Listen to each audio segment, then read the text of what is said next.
안녕하세요. 오늘 저희와 함께 깊이 파고들 주제는 바로 스테이블 코인입니다. 여러 증권사 리서치 자료를 바탕으로 미국과 한국의 스테이블 코인 도입 동향, 그리고 이것이 투자자분들께 어떤 의미를 가지는지 핵심만 뽑아서 살펴보겠습니다. 이게 좀 복잡하게 느껴질 수도 있는데요. 오늘 명쾌하게 정리해드리는 게 목표입니다. 그럼 가장 먼저 스테이블 코인이 정확히 뭔지 이거부터 좀 짚어주시죠. 네. 그 스테이블 코인이라는 게요.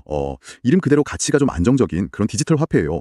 보통은 미국 달러 같은 법정 화폐에 1대1로 가치를 딱 고정시키는, 패깅한다고 하죠. 그런 경우가 많고요. 물론 다른 암호화폐나 실물 자산을 담보로 쓰기도 하고 아니면 알고리즘으로 가치를 조절하기도 합니다.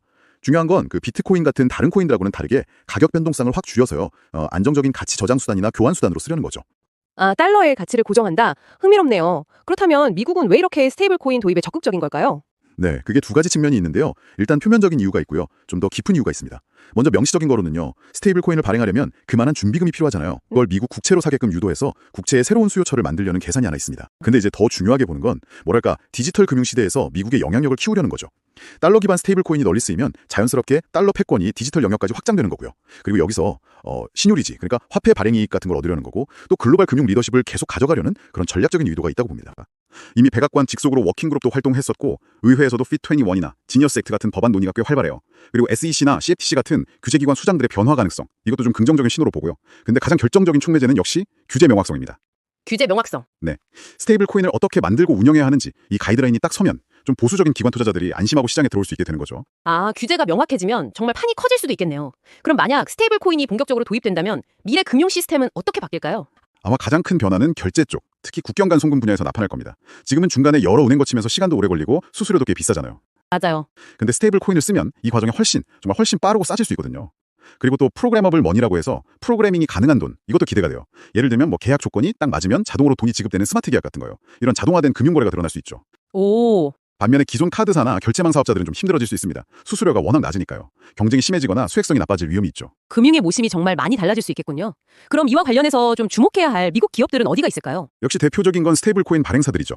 USDC 발행하는 서클, 그리고 페이팔이 직접 만든 PYUSD 같은 거요. 코인베이스 같은 큰 거래소도 USDC 주요 파트너고요. 비자 같은 전통 금융회사들도 요즘 스테이블 코인 기술 협력을 막 찾고 있고요.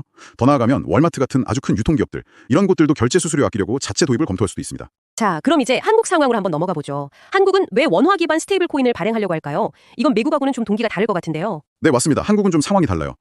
솔직히 말해서 원화 기반 스테이블 코인이 달러 연동 코인처럼 국제적으로 막 수요가 많기는 어렵습니다. 기축 통화가 아니니까요. 그렇죠. 그럼에도 이걸 추진하려는 가장 큰 이유는요. 나중에 달러 기반 스테이블 코인이 국내 결제 시장까지 다 장악해버리면 어떡하나, 이런 우려 때문입니다. 결국 통화 주권을 지키려는 목적이 가장 크다고 봐야 하고요. 국내 금융 혁신 촉진 이런 건 좀 다음 순위로 보입니다. 아, 통화 주권 방어. 그게 핵심이군요. 그럼 한국에서의 도입 가능성은 어떻게 전망하세요? 지금 규제 관련 논의는 진행 중이고요. 아마 미국이나 유럽 입법 사례를 많이 참고할 걸로 보입니다. 발행 주체는 아무래도 안정성이 중요하니까 은행 혼자 하거나 아니면 은행이랑 핀테크 기업이 같이 하는 형태, 이게 유력하게 얘기되고요.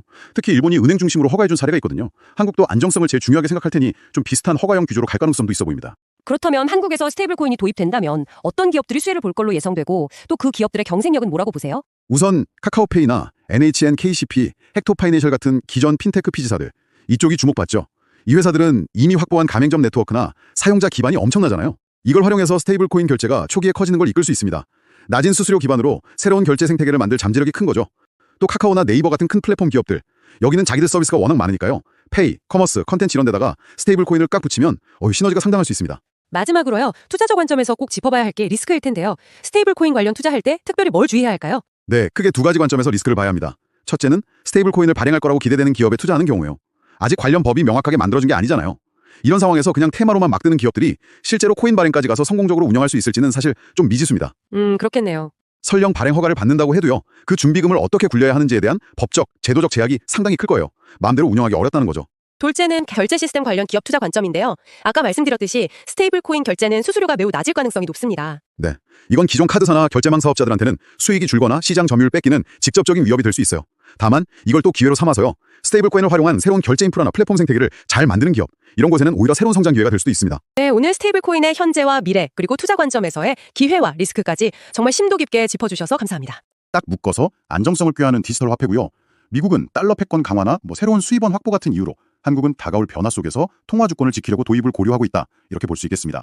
이게 앞으로 금융 시스템, 특히 결제 쪽에 큰 변화를 가져올 수 있고 관련 기업들한테는 기회이면서 동시에 위협이 될 수 있다는 점. 그래서 투자하실 때는 이런 규제 환경 변화 같은 리스크 요인들을 꼭 면밀히 보셔야 한다는 겁니다.